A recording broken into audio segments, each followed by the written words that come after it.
Welcome to Lethal Dose, your favorite toxicology-focused podcast where we delve into true crime cases involving drugs and poisons. My name is Venus Dineko. I'm a layperson fascinated by true crime. My name is Kayla Woods. I'm an author and toxicologist. Let's get started.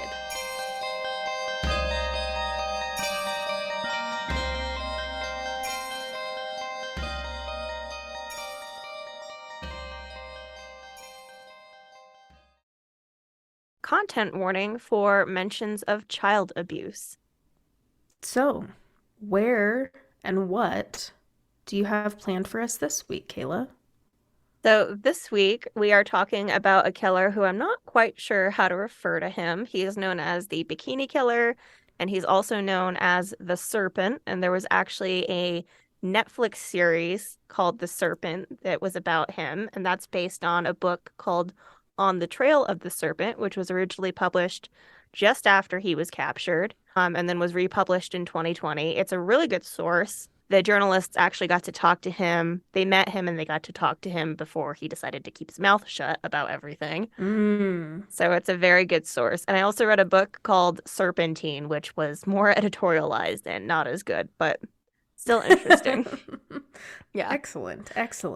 Yeah. So I started watching the show The Serpent to try to get a feel for this, and it does match the book pretty well. Like, I'm sure the authors, Richard Neville and Julie Clark, I think they actually met with some of the victims, and I think some of them were like, oh, please don't use my real name. And so the show uses the fake names that are used in the book in order to protect identities. So I think that's pretty cool that they weren't like, this is what this fucking guy's name is. And it's like, oh, cool. Right. Thanks for doing that.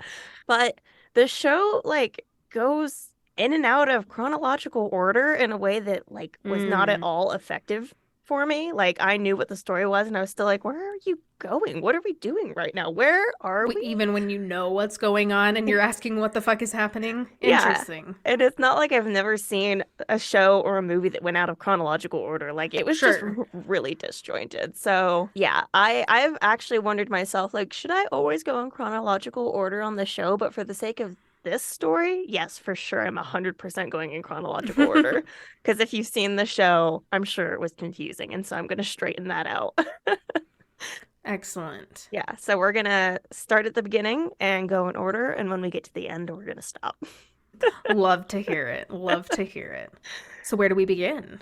Well, his real name is Charles Sobhraj, and he was born on April 6th, 1944 in Saigon.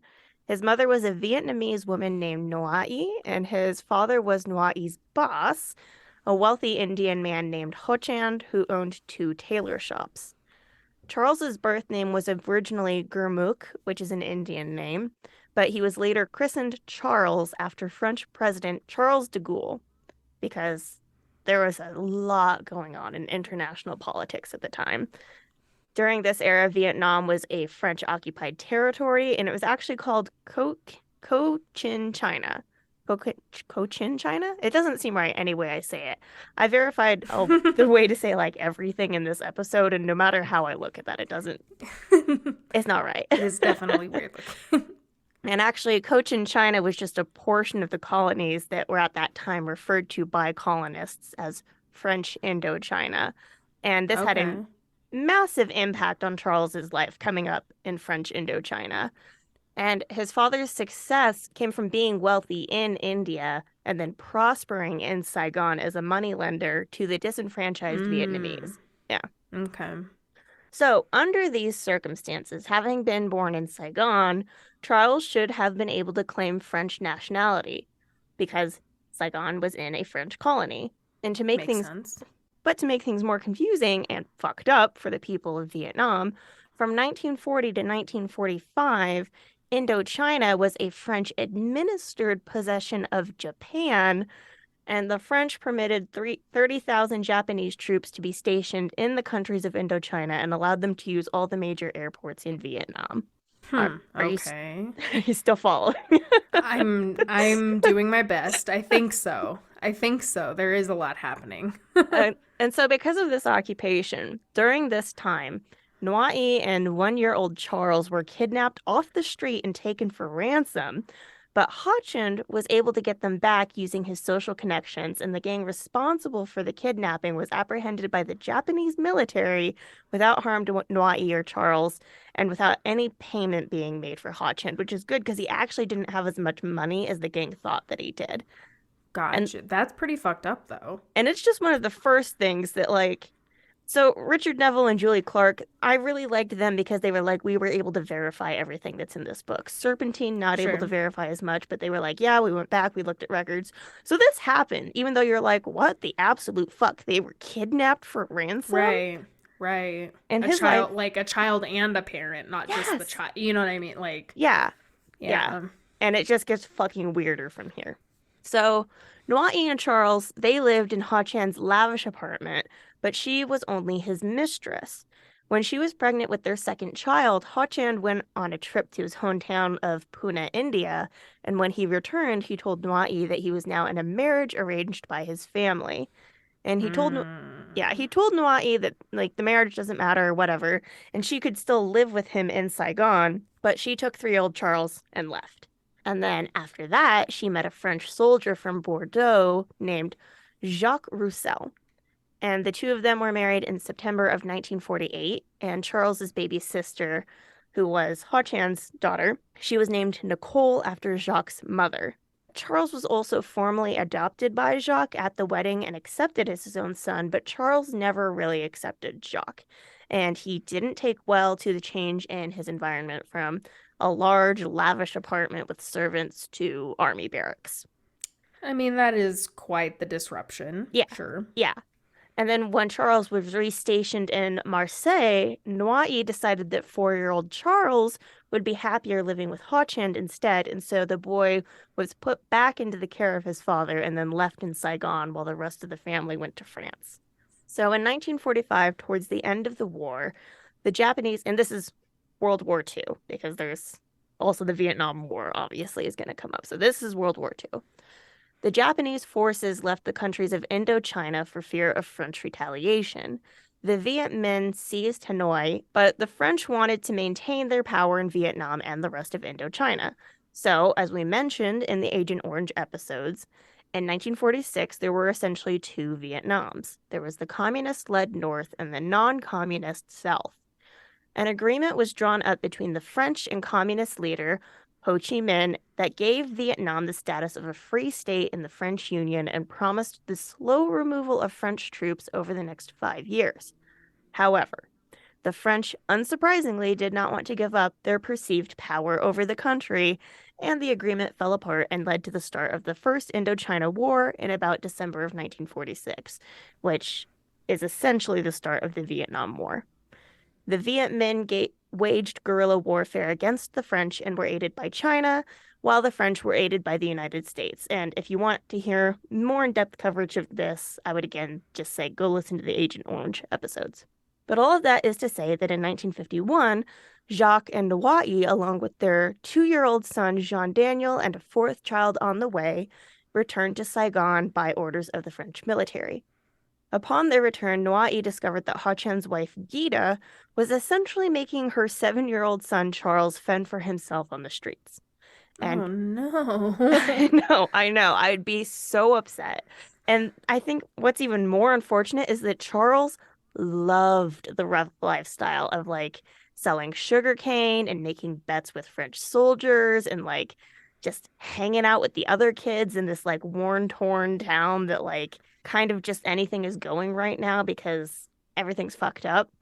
And so she was like, oh no, you need structure. And so she petitioned for full custody of Charles and brought him back to live with her and Jacques and the other children, which again is like he got used to one thing and then was sent back and Right. got used to another thing. And now he's going to go live with like a military family. Now he's just flip-flopping around. Yeah, Not exactly a stable situation. right, right. And he did not want to stay put. Charles kept running away to his father's apartment, which made Noailles feel like it looked like she couldn't control her son. And so, to prevent future escapes, she locked him in the bathroom and then went and This isn't like a pet, I like which I know. also don't condone, but I know a lot of people do. Like, I've heard of people locking their dog or their cat, like, in a bathroom, but, like, Mm-hmm. locking a child in a bathroom, like, Yeah. Yeah, this is especially when bad. it's Don't like, lock things in the bathroom. right. Especially when it's like, look at the situation. Your kid was in a war-torn country with like people were being bombed, the city was being bombed, like he had no supervision, and now you're trying to tell him like you can't have the stable relationship you had with your father and this rough and tumble lifestyle. You have to come live with me, who hasn't seen you for 4 years, and the stepfather that you don't like in an army barracks Right. of the army that is attacking your country. Right. Like, Like, of course he's gonna ugh. be upset. But Yeah. but then he kept escaping from the bathroom because he's not a dog, he is a child. And Right. and so after that, she decided when she left the house she was gonna tie Charles to the bed. Oh my God. And that didn't work either. He got out of that. And so she tied him more securely to the bed. And then, as a punishment for running away and like breaking out of his bonds, she left him tied up like that for a couple days. Yeah, yeah. So he's got some issues, understandably, at this point. Sure. And I mean, I'm sure this is not going to condone whatever's to come, No, no, no, no, but no. Yeah. but But yeah, I felt like we needed to discuss it. yeah. So in 1953, Jacques got home leave and the family returned to France. But after only a few months, he was asked to return to Vietnam to fight the communist forces. And so he, Noai, and the three youngest children returned to Asia, while Charles and Nicole were left in France and were sent to a Catholic boarding school near Paris. The other children all already spoke French because they had lived with Jacques for their whole lives. But Mm-hmm. 9-year-old Charles didn't speak French, and now he was going to a Parisian boarding school. Yeah. And his Awkward. mother was like, oh, this will be great. Like, you need to get a decent education and like a stable country. But how are you Yeah. going to get an education when they speak a language that you don't understand? I know. Like, I know.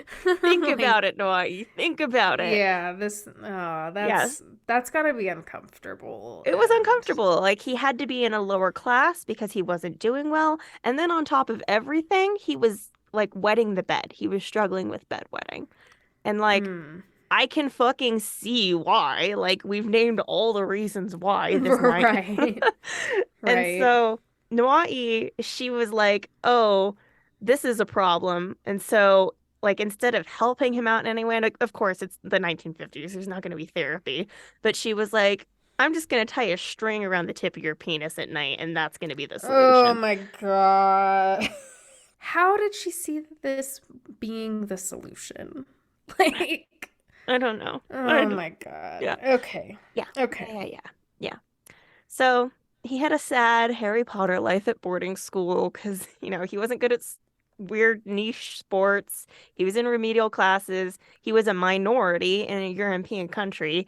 And when everybody left for the holidays, he just stayed at school. So he was one of the kids that, like, Aw. yeah, it was like he was an orphan at school. And, like, Nicole is there, but Nicole is doing fine because she speaks French. She gets to be in the regular classes. Like, She's thriving. she's Yeah. thriving. And he feels betrayed because she's like, he is like, Jacques isn't even your dad. What the fuck is your problem? So they're not going well. And then, much to his dismay, when his mother came to actually visit him for the first time in a year in 1954, he realized he'd forgotten how to speak Vietnamese. Now all he knows is French. He can't even remember his mother Oh my, tongue. no. I know. Like, I know. This kid and needs a break. yeah. Oh, damn. So Noai's there. They have to speak in French, and she explains that the war in Vietnam was over and that the family was going to be together again and they were never going to return to Vietnam. And for context, this is because an agreement called the Geneva Accord was reached in 1954 that created the demilitarized zone in Vietnam and provided a time of ceasefire between the French and the Viet Minh. And that's why the family was getting out of Vietnam. But obviously, we all know that things got worse after 1954. But in 1954, they didn't know that that was going to happen Sure. yet. So they're just Sure. like, we're leaving, we're never coming back. And Charles, of course, did not want to continue living with his estranged family in France. He wanted to return to Ho Chi Minh in Vietnam. but Nwai told him that he couldn't because Hachand was dead. Okay, just because I feel like she's a piece of shit.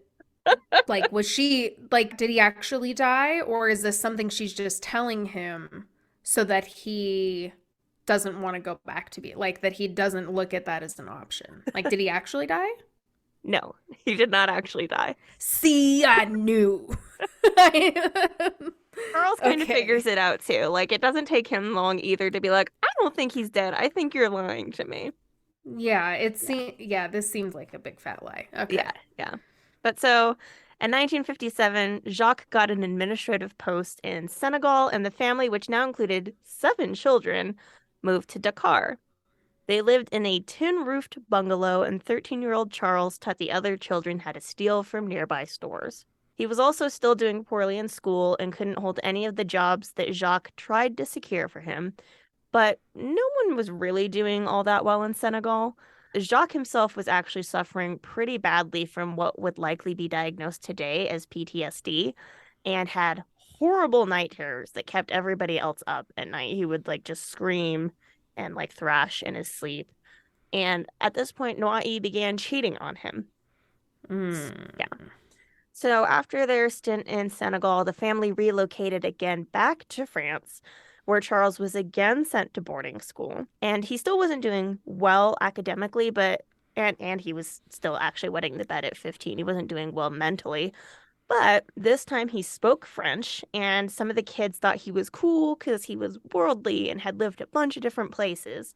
And he actually had a teacher who saw promise in him despite his grades. So, there was somebody who was like, hey, this kid might be on the wrong track. Maybe he's not a great academic student, but like, There's hope he's, for him. yeah, he's a good kid. And at this time, Charles didn't know this. He had assumed that Hachan wasn't dead. But Jacques was attempting to reconnect with Hachand in order to try and heal some of the emotional damage that the separation had caused. But Hachand wanted very little to do with Charles and even less to do with Jacques. And so he was like, fuck all the way off. Mm. Yeah. Ugh, So that's sad. I know. I know. Like Jacques is trying, I feel like Jacques has always tried to do the right thing, like aside from being in the military and attacking like Sure. the country of the family that he's a part of, but like I feel like he's really tried to do the right thing the whole time. Mm-hmm. But so Charles continued to act out and attempted several times to run away from boarding school. His most successful attempts came just after his 16th birthday in 1960, where he managed to make it as far as Djibouti and was making plans with a Vietnamese family he found there to get him back to Saigon. But he'd brought a 14-year-old friend named Michelle with him who wasn't as cunning and who blew their cover and got them shipped Ah, back to France. Yeah, I she know. blew it for him. So Jacques sees all this disruption going on, and he felt that there was no other option but for all of the adults involved to get Charles back to Saigon so that he could live with Ha-Chen like he wanted to. Like that is all Charles wants is to be back in Saigon with Ha-Chen. So Ha-Chen agrees to come to Paris and see Charles. But before he could move to Vietnam, Charles had to get a French passport, and then Ha-Chen would buy him a ticket. And there were some issues, but eventually the passport did come. But Ha-Chen's ticket never did. And so Charles was like, oh, you're just like pulling my leg. You don't actually intend to get me to Vietnam. But whatever, I can't trust anybody else in my life, so I'm going to get me to Vietnam. So he's going to buy his own Oh, ticket. okay. But but how does a 16-year-old make that happen for themselves when they don't have a job? Right. He didn't have enough money, but he did have some money. He had enough money to buy a gun. And so he bought Okay. and so he bought a gun and he used it to rob a pregnant woman. And then Oh my God. he attempted to rob another woman but was caught. And so Charles was brought to court and they realized that he had robbed the first woman and both women like they were face to face with him in court and they were like, "What's your problem?" And he was very sympathetic at this point. He was like, "I don't know what I was thinking. I'm really sorry. I'm really sorry I did that."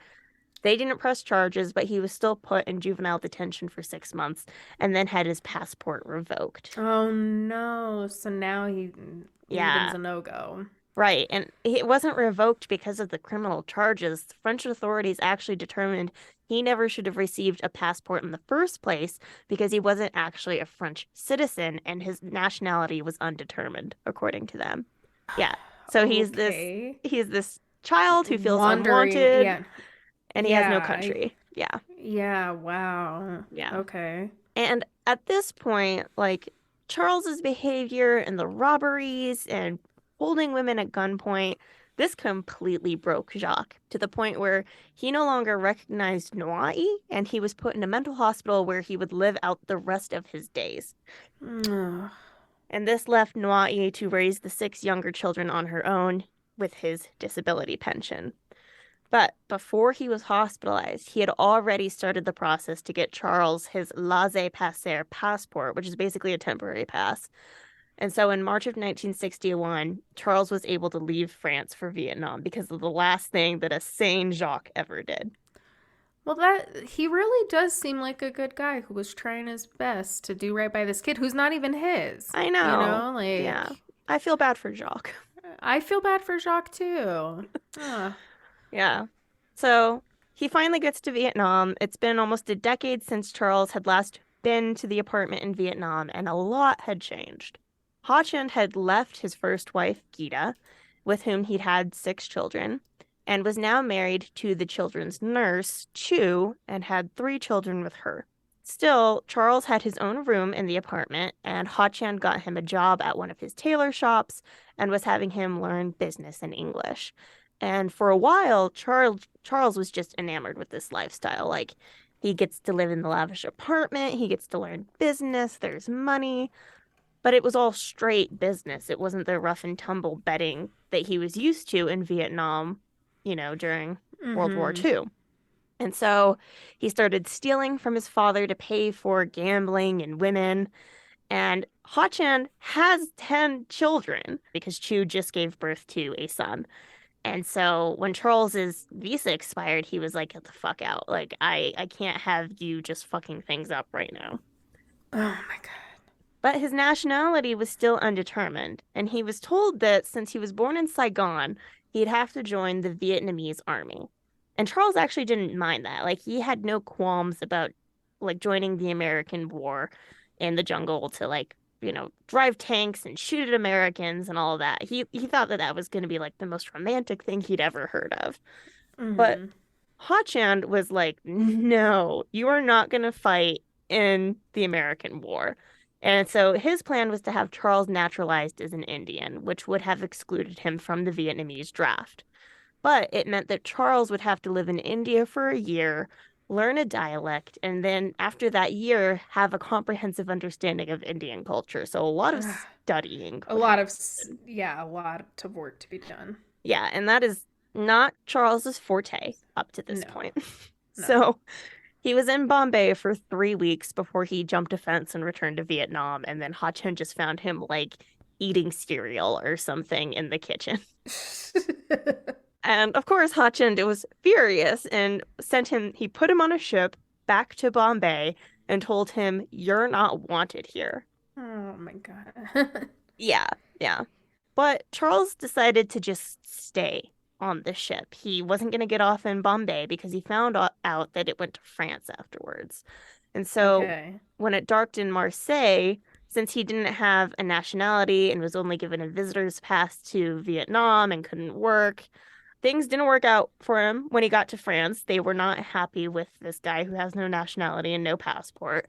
And so he was just sort of allowed to lay about. They didn't know what to do with him. And he decided to make money. He was going to steal cars. And then he ended up in jail. And then he did some more stuff. And he was just in and out of jail for a couple of years. And then was sent to a mental hospital at some point and broke out of that as well. And the French were getting very sick of him being in and out of their jails. And they were going to deport him, but they were like, well, we don't know where to deport you to. Right, like Yeah, this is so fucked up, I really. know. Like, Like he was born on this planet. Let him be somewhere on this planet. seriously.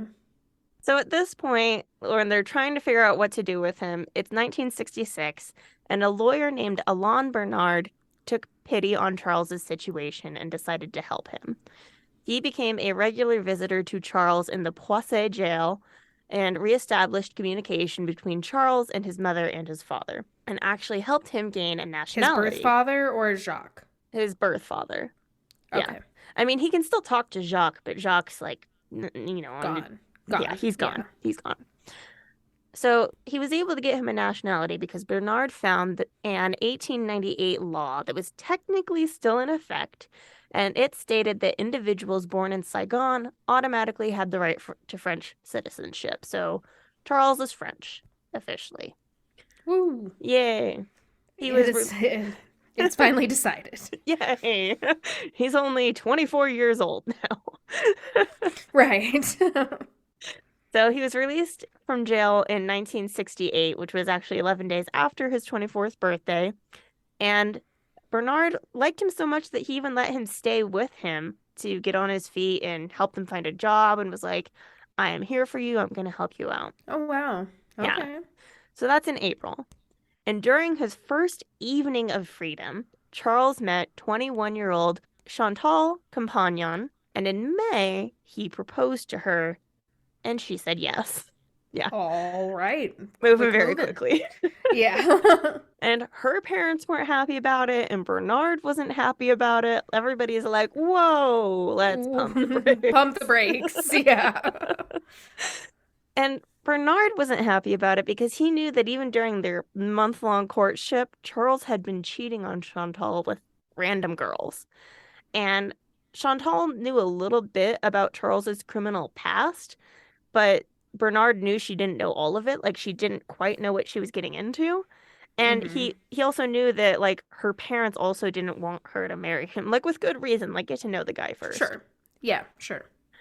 But Chantal was completely enamored. And even when Charles quickly began to show his true colors, she stayed by his side. While they were still engaged, he lost so much money at a casino that she had to pawn an heirloom diamond necklace. And then while driving home from that casino incident in the pouring rain with a hitchhiker in the back seat, Charles ended up in a high-speed chase in a stolen car that Chantal did not realize was stolen. He didn't have a license, and he crashed into a pole. And all 3 passengers were taken to the hospital. Chantal received stitches in her chin, the hitchhiker was discharged, and Charles disappeared while he was supposed to be waiting for an x-ray. He was found and arrested the following day and sentenced to 6 months in jail. So back in he goes. Back in he goes. 5 months after he was released, in November of 1969, Chantal and Charles were married. His criminal record weighed on him and disallowed him from entering Paris, like the whole city. He was not allowed to enter, and so it made it difficult for him to get or keep a job. And eventually, his desires began to wander back to Asia. Even though Vietnam had never quite worked out, he's still yearning for something. I don't even know if he knows what it is, but he knows it's in Asia. Well, and it's one of those things where it's like it hasn't worked at all, but he like wants it so badly to work. Like it's so bad. Yeah. Yeah, like so despite everything that has happened, he's like, right. Damn it, things are gonna happen for me there. I just know it. I just know it. So he reconnected with Ha-Chan. He stole some checks from his sister Nicole. And in 1970, he and Chantal, pregnant with their first child, began making their way to Saigon. However, before they could get there, the immigration office and the banks learned about their plan and were on the lookout for them. But Ha-Chan heard about this and was able to warn Chantal about it in a letter. So instead of going to Saigon, the couple settled down in Bombay after 3 months of overland travel. Like, they traveled through Iran, and like, she's pregnant and they're mostly going on foot, I think. And then November, I know. Like, why are you with him, Chantal? Like, fuck doing that, like, without child, but like doing that pregnant, big pass. Yeah, you're on the run from the law. Like, what are you doing? But anyhow, on November 15th, 1970, Chantal gave birth to their daughter, Usha, in Bombay. After the stolen checks and the running from the police in France and avoiding Vietnam for fear of capture, there was no way that Chantal didn't know what kind of person Charles was at this point. While living in Bombay, it was also unlikely that she was not aware that he was supporting their small family by criminal means, which, like, I think that some people don't have a choice, but I think Charles had enough opportunities in his life that I really He don't. did. No, he had the means to have a straight living. Yeah, Like, yeah. yeah. And like now he has a kid, and it's just like, get your shit together, but he's not. Mm-hmm. But Chantal is still kind of going along with this. She never asks questions. She always remains supportive of him. And even when she found out that he had gotten another woman pregnant, she went and chewed out the other woman for sleeping with her husband rather than holding Charles accountable. Wow. So, the way that Charles was surviving in Bombay was by selling items on the black market. India had a ban on importing luxury items, and Charles exploited that. So he would get these luxury items and then he would, sell them discreetly, but he also sold regular items that he got duty free, like radios and jewelry that he bought with stolen traveler's checks. So he's just ripping off everyone at this point, trying to make as Mm-hmm. big a profit as he can. And, you know, it's the 1970s. The checks might bounce. The traveler's checks, like, no one's going to check it out because he's using stolen passports and disguises. Like, I just imagine this guy with, like, fake mustaches The and fake stuff. mustache, yeah. The mustache and glasses, Yeah. like, yeah. But nobody's going to figure it out. I mean, this is what I thought was great about the Netflix show is that they showed how you can, like, forge a passport, and it's because the picture was just hammered in with rivets. It's not like a passport now where it's like an ID and your picture's in there. Like it was an Mm-hmm. actual photo that's hammered in with rivets, and so you could replace the photo. Gotcha. So there's no computerized system that he's in. Like he's just gonna steal from these people and then disappear into the crowd. His main source for these passports was Dipti's House of Pure Drinks, which was situated in Bombay between two major tourist hotels full of hippie kids backpacking through Europe and Asia. And Charles found that the tourists were usually overly trusting and high on drugs. And it made them easy marks who wouldn't notice a missing passport or think that they'd simply lost it somewhere without being too suspicious of anyone in particular. Sometimes he would actually enlist these backpackers in his smuggling schemes by flying to a European city that had the luxury items like cars that you couldn't get in India, but that the wealthy in India desired. And he would convince the tourists to drive the cars back to India with him for just $200. Like, you want to make 200 bucks? I know. And people found him charismatic and worldly, but his targets were also simple, gullible. They were essentially kids on the Asian hippie trail, as they keep calling it. And so they kind of just believed anything he conjured up to tell them about this country that they know nothing about and he seems to like understand pretty well. But even as he's making all of this profit and doing pretty well with all this sketchy business, he couldn't stay out of his own way. He eventually bought and sold enough and clawed his way into wealth. And just as he was about to go in on a drugstore with a partner, he lost everything gambling. It was thousands of dollars, including what he was going to invest in the drugstore.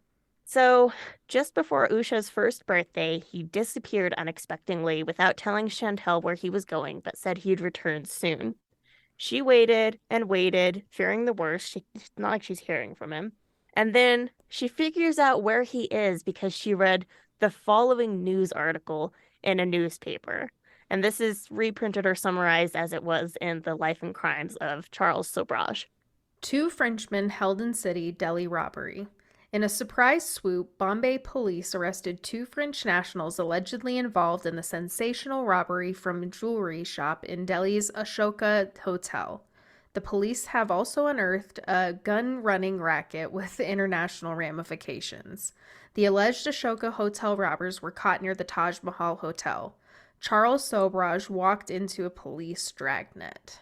Can you imagine not hearing from your partner and then you read this fucking article that names them? Yeah, fuck my life. Like, I just like, oh, great, fantastic. Well, me and Fucking the dog are hell. doing great. Like, Yeah, yeah. oh So my God. if the book Serpentine is to be believed for its retelling of this story, which seems to be done with a bit of narrative privilege, Charles was not actually the mastermind of this robbery. He had gone to Delhi to try and win back some of the drugstore money he'd lost, and he met an Englishman named Maurice, who told him that he knew a recently dead mutual acquaintance of theirs, and he knew that this mutual acquaintance had been planning to kill Charles, and he would help Charles out of this weird hitman dilemma if he helped him with a robbery that was already worked out. So, comments? Okay. Just okay. Like, that's a lot to unpack. Like, this whole guy, like, his whole life is a lot to unpack. Oh, right. Fair. How do you keep doing this, dude? Yeah. So, okay. For this robbery, he posed as the director of a casino in Macau and earned the trust of a flamenco dancer referred to by her stage name La Passionara.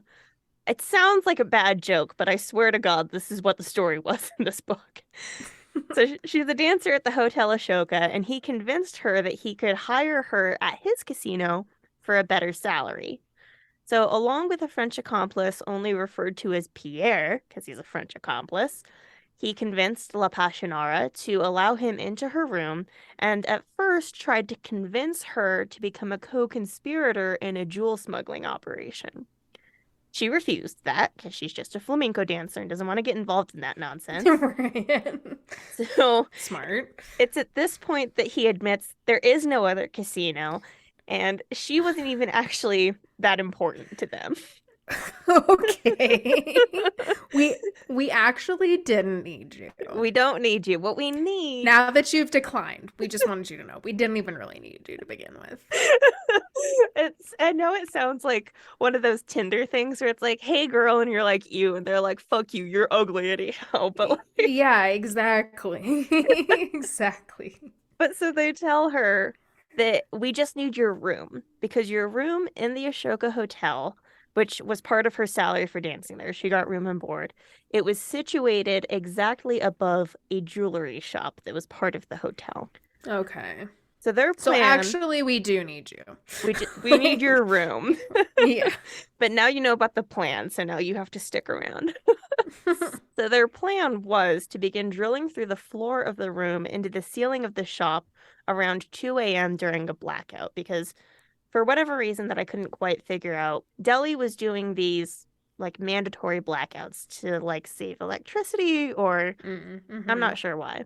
But they began drilling at 2 a.m. according to the plan, and then when they did that, they realized the drill was way too loud to be using at 2 o'clock in the morning. And so they decided to wait. They're like, all right, we'll just hold off. In the meantime, La Passionara was told that if she stayed quiet, they wouldn't hurt her. But she also wasn't allowed to leave the room because now she's a liability because she knows the plan. Around 9 a.m., the sounds of construction near the hotel drowned out the sound of the drill, and they were able to resume drilling into the floor of this hotel room. They held La Passionara at gunpoint until they broke a drill around dusk on the first day of drilling. God. And they had to reconsider their entry into the jewelry shop, at which point they decided to enter through the air conditioning duct, and the dancer was tied to the bed to prevent her from escaping in their absence. But the duct was too small for them to fit into, so the plan was abandoned. And we know that this is going to be a story that involves poisoning, but I just want to point out that there is already bumbling to a pretty, like, major degree. Yes. Yes. On par. So La Passionara, she was supposed to be in 2 shows that night, and she tries to convince Charles and Pierre to let her go. Like, she's like, I just want to dance. Please just let me go. And of course, she's trying to think of, like, ways to escape if she gets to go. But they figure that out. Like, that's kind of obvious. They refuse. And they made her call her boss at gunpoint and tell him that she was too sick to dance. They're still trying to figure out how to get through the floor, and their next plan was to get acid to eat through the marble floor. But the strongest thing they could find was photographic fluid, which I'm pretty sure is acetic acid, and that's just strong vinegar. So that wasn't gonna... It's not gonna melt the floor. Like, they were expecting some cartoon shit, like where they just pour it and it just starts sizzling and disintegrating away. Like, exactly. Is that what they imagined? I think so. Yeah. You don't know how this works. Yeah.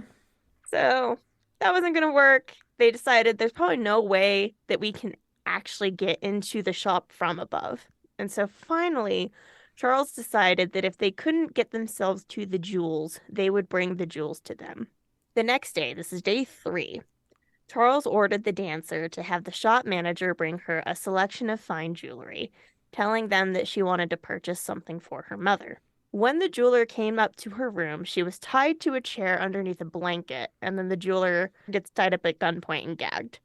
But not enough jewels and stones had been brought up in the selection picked out for La Passionara, so Charles stole the key to the shop off the jeweler and broke into the shop during that evening's mandated blackout. Before taking off with their loot, valued upwards of $10,000, they returned to the hotel room with La Passionara and the jeweler and placed both of them tied up in the bathroom. They drugged. I'd also just like to add, that's not a lot. No, I know. For all of this shit that they've, $10,000, is it not worth it? Exactly the great heist. Yeah, I know. That they thought it was going to be. But anyway, carry on, sorry. So they drug the jeweler with sedatives, and they don't name what the sedatives are, but they drug him. They decide not to drug the dancer because they're like, we kind of like you. We've spent some time with you. You don't have to get drugged. Yeah. But as soon as the thieves were gone, the dancer screamed for help, and both she and the jeweler were discovered soon enough that the police were able to actually bring them to the airport as Charles and Pierre are trying to get away and scan through the crowd to try to identify any criminals trying to escape.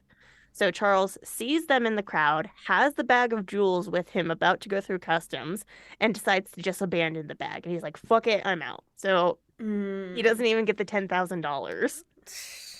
All that for literally nothing. Literally nothing.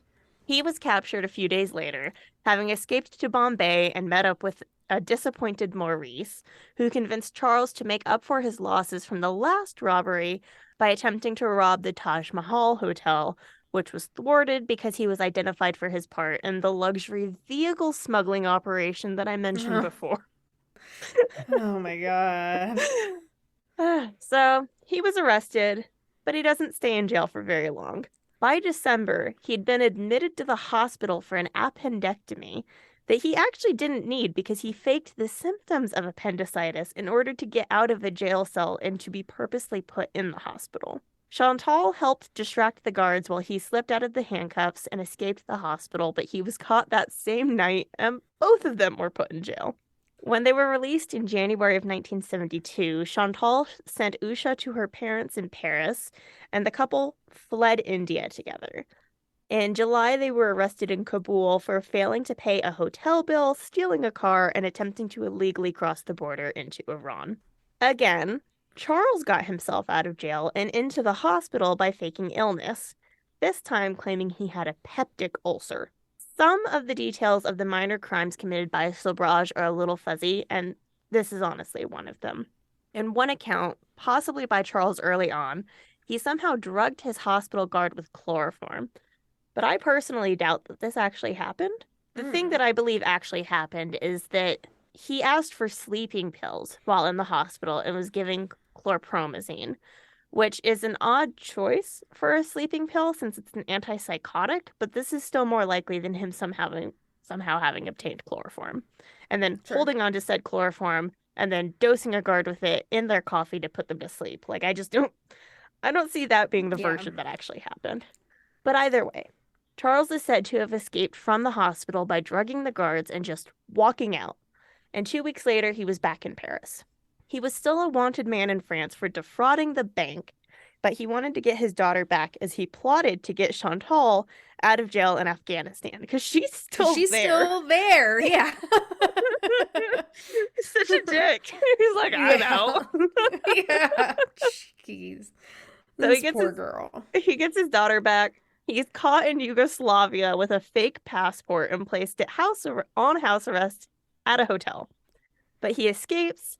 He got help from some tourists to smuggle him and Usha into Italy, where he got new fake passports. He picked up a nanny for Usha named Marilyn. He hired a driver who was 35-year-old Mohammed Habib, and he drove them to Pakistan. In Pakistan, he bought the supplies he needed for Chantal's escape, which included more chlorpromazine, nitrazepam, and mandrax.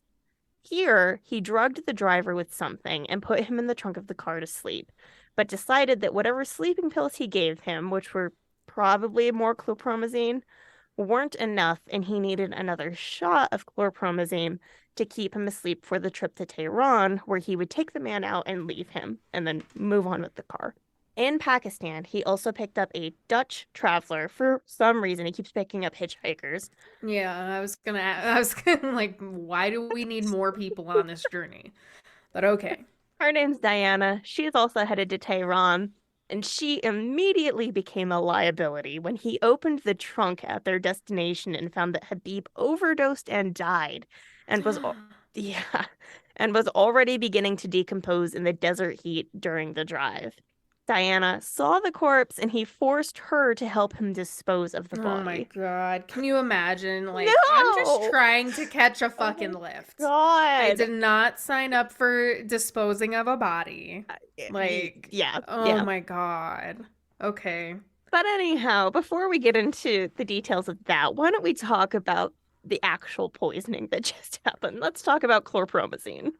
In the 1970s in Pakistan, it was sold as Lardactyl, but in the US, it's more commonly called Thorazine. Oh, Yeah. okay. The Thorazine shuffle. That's what you do when you're on Thorazine and you're out of it. It's the Thorazine shuffle. So it's sedating then, yeah? It's yes. Okay.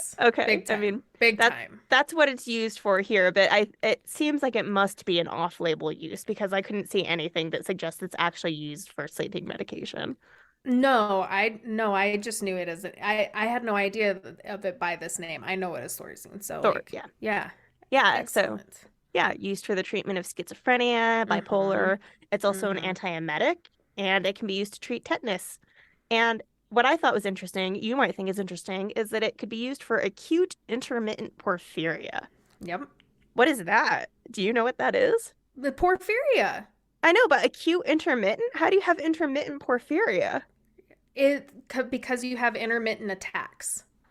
Oh, okay. Yeah, AIP is the main porphyria. Like Really? That's the most common porphyria. Yeah, is the acute intermittent. Look at you teaching me something on this one. Yeah. Okay, but anyhow, the side effect is that it causes sedation, and it was used as a sleeping pill here. It's not usually given in very large doses. As an antiemetic, it's usually given at 12.5 to 50 milligram doses every 4 to 6 hours. And then as an antipsychotic, it can be administered in doses as high as 800 milligrams per day. So that's not based on body weight necessarily, that's a per day dosage. It blocks muscarinic receptors, meaning that it has an anticholinergic response similar to scopolamine and can have side effects including dry mouth, dizziness, urine retention, and blurred vision. This sedation is actually caused by blocking H1 histamine receptors like Benadryl does. Okay. Chlorpromazine is highly lipid soluble and becomes stored in fat cells, making it slow to leave the body. Doses are started low and then slowly built up when properly administered by a doctor, and an overdose can result in fever, muscle stiffness, and jerky muscle movements, as well as tachycardia and seizures. When death occurs, as is likely in the case of Mohammed Habib, it is because of rapid and irregular heartbeat and cardiac damage, which can be treated successfully if medical attention is sought in time. So it's like a lot of things where it's not necessarily like there's an antidote for an overdose. It's more so we treat the symptoms of the overdose. Typically, yeah. So at the hotel, Charles tries to implicate Diana further so that she won't rat him out. And he tries to do this by drugging a different tourist drink with nitrazepam. But with shit getting increasingly worse with the stranger who picked her up in a foreign country and then killed a man, Diana fled. And Charles wasn't able to find her again.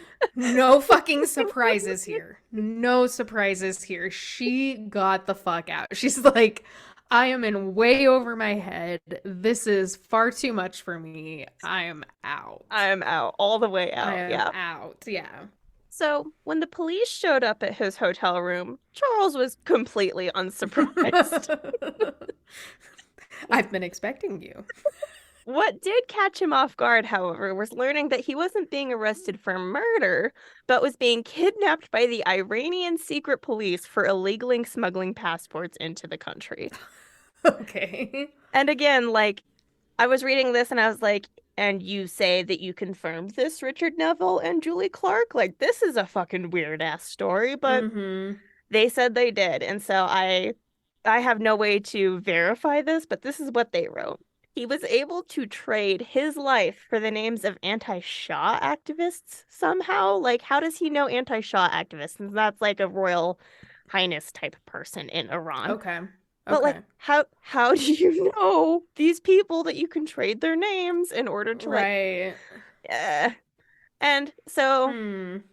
so he wasn't obviously sent by Diana, but Diana did make a statement to Interpol about Habib's death and the disposal of his body, and the body was never found. But Charles was now on the radar of Pakistani police for abduction and murder. Usha, his daughter, when he was taken by the secret police in Iran, she was taken by the French embassy and was flown back to Paris. And crimes were making headlines so that Chantal, still in Afghanistan, was catching bits and pieces of what her Oh husband my was God. doing in the She keeps newspaper. getting this all secondhand, like finding it out in the news for like, oh my God, I feel bad for her. Yeah. So yeah, she knew Interpol was also looking into Charles for his crimes in France and was worried about like how haggard he looked in some of the photos that she saw. So she was like, "Oh no, I think he's gonna kill himself." Like, I don't know. Hmm. She's worried she has no power. She was eventually released in January of 1973, but because of the fine that she had to pay to legally leave Afghanistan and various issues surrounding getting currency from France, she wasn't able to go home until April. And Charles was not released from prison for his various crimes until October of that year. But Chantal had finally had enough of him. She was like, I'm Leave him, done. sis. I know. I Like, know. Like you were reading about his charges from Interpol in the newspaper and jail in Afghanistan. Like, how many red right. flags do you need? Right. So she had taken Usha to America and was now living with an antiques dealer she met in Kabul after she was released from jail and was suing Charles for a divorce. Losing his wife and his child because of his poor decisions that weren't conducive to a stable or a sustainable lifestyle, it didn't deter Charles. He'd already thrown away all of his opportunities at success with his father's business and his own business and a family, so there was really nothing else that made sense to him but to keep trying his hand at crime until crime worked out for him. And this time, he invited his younger half-brother Guy to join him in his bumbling ass adventures. The two were living together at a hotel in Istanbul in November of 1973 when Charles showed Guy how he preyed on the hippies and tourists passing through the city. Charles spiked the drink of a middle-aged man traveling with a woman when he determined that they were carrying a large amount of jewelry on them. The drugs in the drink gave the man diarrhea, and these may have just been like simple laxatives. They were never named, but he did this because it could easily be passed off as like a stomach bug or food poisoning, Mm-hmm. something you Mm-hmm. picked up while traveling. And then the drugs that Charles told the man were vitamins that would help his stomach after this bout of diarrhea were actually sleeping pills, and they knocked him out. And this was probably nitrazepam or diazepam. And then back at his hotel room, there was a struggle with the woman when she was like, oh, what are you doing? Why am I here? They injected her with a sedative, and then they made their escape with the stolen jewelry. At this point, Charles and Guy parted ways, and Charles left for business in Copenhagen, and then Guy made his way to Athens. And so this So did was Guy just decide that this wasn't for him? no, they're deciding that they need to get out of Istanbul and they shouldn't be seen together. Oh, okay, okay, Yeah. But Guy was like, "Oh, I love this." Like, okay. yeah, He's I don't into it. He's I don't into know this whole crime thing. what it is about everybody around Charles. He's like, "You have great ideas." Right. But so they reconvened a week later, and Charles was more focused at this point on sleeping with European women than robbing them. And so Guy decided to put his brother's techniques to use on his own. He drugged a Lebanese businessman with 2 nitrazepam in his coffee and then robbed him. So now both brothers are using nitrazepam. But what is it? So it's actually one of the earliest benzodiazepine derivatives. It was first introduced in the 1960s for sleep disorders. And it's not approved for use in the United States, but it was in the 1970s and still is available in Europe under the brand name Mogadon. It comes in 5 and 10 milligram pills and should not be taken with anything else that induces drowsiness, like alcohol, cannabis, or antihistamines, because all benzodiazepines are CNS depressants, which inhibit GABA. So if you're putting it in somebody's like drink, that's likely to lead to another poisoning. And like, I'm sure a guy doesn't know that he killed a guy in Pakistan, but like, no, stop, maybe? Right. But as such, an overdose of nitrazepam could present with problems with balance and motor functions, low blood pressure, difficulty breathing, slowed heart rate, and then possible cardiac arrest. Diazepam, which the brothers also used during their time in Istanbul, acts in the same way, and that's because it's another benzodiazepine, typically sold under the brand name Valium. So they're basically just using Valium on all these people, and they don't know it. So seeing that his brother was enthusiastic and competent in his ability to do robberies and steal as he did, Charles asked Guy to do a job for him in Lebanon the next day. So he's like, you're doing good. Go to Lebanon for me. And Charles was going to go to India for a jewelry heist. So they're in Athens. Guy's about to head to Lebanon. On the plane out of Greece, Guy was identified by the man he'd robbed earlier that day and arrested. Oh my God. They found the bag of fake passports that Charles had sent him with and questioned him as to, what are you doing with these fake passports? But he stayed quiet. He was like, you're not getting anything out of me. And then they decided to beat and torture the information out of him. And oh, shit. Yeah. That escalated quickly. It really did. They like were beating his feet with a cane and stuff. And once he was near unconsciousness, he was finally like, okay. I was sent on an assignment by my brother, Charles Sobhraj, and he's at the Hilton in Athens. Like, he just... Oh, so he gave it all up. He gave it all up, yeah. Charles was quickly arrested because they knew his name and his whereabouts, and he was thrown into the same cell as his brother. Because that's a good... No, yeah, no. Good idea. Yeah. And he convinced the younger man to switch identities with him because Charles could more easily deal with Interpol than Guy would be able to, because he's dealt with Interpol before. So, and I don't know how they did this. Like, Guy is beaten to a pulp, and he's like, let's switch identities. And it's not like they're just putting two guys in a cell, and two guys are coming out, and they're saying that their names are different. Right. But somehow this worked. Somehow they got away with this. They got away. They switched identities. But Guy didn't know that Charles had already been arrested in Greece in 1971 for robbing tourists to try to recover gambling losses. And he had escaped jail by jumping out of a window, so he hadn't served his time. Oh, no. He'd been sentenced to 13 months in absentia, and now Guy was supposed to serve those 13 months. Oh, no. I know. So the brothers were sent to a maximum security prison on the island of Aegina, and it was supposed to be like damn near impossible to escape this island because only like truly awful prisoners and people sentenced to death were sent there. It's like Alcatraz, like you're on the island, you're not getting off. Within 2 months, however, Charles made his escape by faking a peptic ulcer again and getting sent to the hospital. Oh my God. I know. It just keeps working. I know. It really, like, I mean, that's why he keeps doing it, because it hasn't failed yet, so why not, I guess. I know. I bet he wishes he'd thought of that before he did the appendectomy. Like, man, I can keep repeating a peptic ulcer. The appendix, right. You only get one out of that. Right. It's one and done. So, during the transfer back to jail from the hospital, he started a fire in the van with a bottle of cologne. Okay. With him in there. Yeah, and it caused chaos. Nobody but him knew what was going on, so he was the only one who escaped. Because he was the only one who knew. Everybody else was like rearrested and like collected, but he just got the fuck out of there. Oh my God. But the guards thought that it was Guy Roussel who had escaped because they switched Oh identities. no. Oh no. Meanwhile, the real Guy was still in jail being held on passport theft. And after Charles's escape, Guy was like, "No, I'm Guy. I'm please don't make me like Please serve don't make Charles."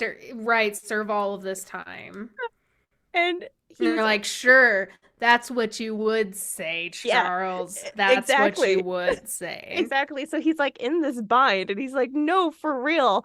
But then the guy who was beating him in the original jail recognized him and was like, that's Guy. That's not Charles Sobhraj. And so it didn't really So do did it get much. it didn't get set straight? I mean, they did set his identity straight and they were able to be like, oh, Charles Sobhraj is on the run. But like Okay. he still had to serve a 2 year and 10-month prison term under his real Oh identity as shit. Oh Guy. shit. Yeah, yeah. So Charles is out and about. Guy is in prison. And around this time, Charles received news that his father died for real this time. For real this time. Yeah. Yeah. And he learned, unfortunately, that he would not get a single cent of his father's fortune because Ho Chan's second wife, Chu, had thought that all of his money would go to his first wife, Gita. And so she spent all of it before Gita could get anything, which Oh means shit. the kids don't get anything. And at the same time, the war officially ends. Again, like for real this time. And the Americans left, and Saigon was renamed Ho Chi Minh City. So everything that Charles knew or loved in Vietnam was gone, and there was nothing there for him anymore. So he decided that the next place he could truly call home was India. And it was on the flight there that he met the woman who would become his most famous accomplice, and her name was Marie-André Leclerc. Marie-André was a French-Canadian woman from Quebec. On the 5th day of her 3-week Indian vacation in May of 1975, when she first saw Charles Sobhraj on the plane, then again noticed him in Kashmir negotiating the price of a houseboat rental that he and a French couple were interested in. Marie-André was drawn to the man who had a cool air of command in the situation and offered that she and her traveling companion and ex-fiancé, Jules Dupont, would go in on the houseboat rental with him in order to make it more price-worthy. The attraction between Charles and Marie-André was mutual and grew while they stayed on the houseboat and explored India, but things were tense because of the presence of Jules and the fact that Charles didn't really trust anyone. And Marie-André was supposed to go back to Quebec when her trip was over. Like, this is all very temporary. In fact, Charles had been going by the name Alain since his escape from Aegina, so she really didn't know anything about him except that he seemed worldly and was attractive, like more attractive than her balding mama's boy ex that she was traveling with and like sharing a bed with, even though they weren't in love anymore. Like, it was a very weird situation for her. She's in a weird place. After only a few days, she confessed her love for Charles and said that there was nothing left between her and Jules, and she said that she might be willing to come live with Charles in Asia. Like, why not? I'm Okay. totally in love with you. Right. And then after that, they were basically like officially together, like sleeping together, traveling together. And This he's kind of like he's really got game. yeah, Like yeah, these women are like falling head over heels for him in like days, weeks, like marrying him like right off the bat. Like yeah, he's got game. he does. He's got game. So what Marie-André didn't know is that the French couple he had just met, and he was actually planning to drug and rob them, but he didn't because he was getting distracted by Marie-André. So they got off for like really easy. But instead, he started drugging Jules's coffee with nitrazepam to make him sleepy so that he could get more alone time with Marie-André. Well, he's like, I don't want this to go to waste. Might as well. It's what I know. It's what I do really well. So the three of them did a bit of traveling together with Jules as the third wheel, but eventually their vacation came to an end and Marie-André and Jules had to return to Quebec. And it was only then that Charles told her that his real name was Charles, and he actually even gave her his mother's address in Marseille. and told her to write to him and that they would see each other in Asia again soon. So he's being kind of forthcoming, but not completely forthcoming. Yeah. Right. And then after this, India fell into a state of complete chaos. And the Indian prime minister was told by the High Court that she won her parliamentary seat illegally. And so on June 26th, hundreds of Indian political leaders were arrested, a state of emergency was declared, all constitutional rights were suspended, and Charles Sobhraj got the fuck out of there. He was like, this is not the country either. This isn't it. I'm gonna go wander some more. Yeah. So he wanders around, he robs some people. By July, he was in Hong Kong. He took on the name Alain Gauthier, robbed a Cartier representative, and then fled to Bangkok. And it was there that he picked up the telephone and reached across the world to Marie-Andre, beckoning her to come join him in his travels and escapades. But that is a story for next time. Excellent. Well, this was quite the wild ride. I'm excited until part 2, I reckon. Yeah. Yep. I will see you all then.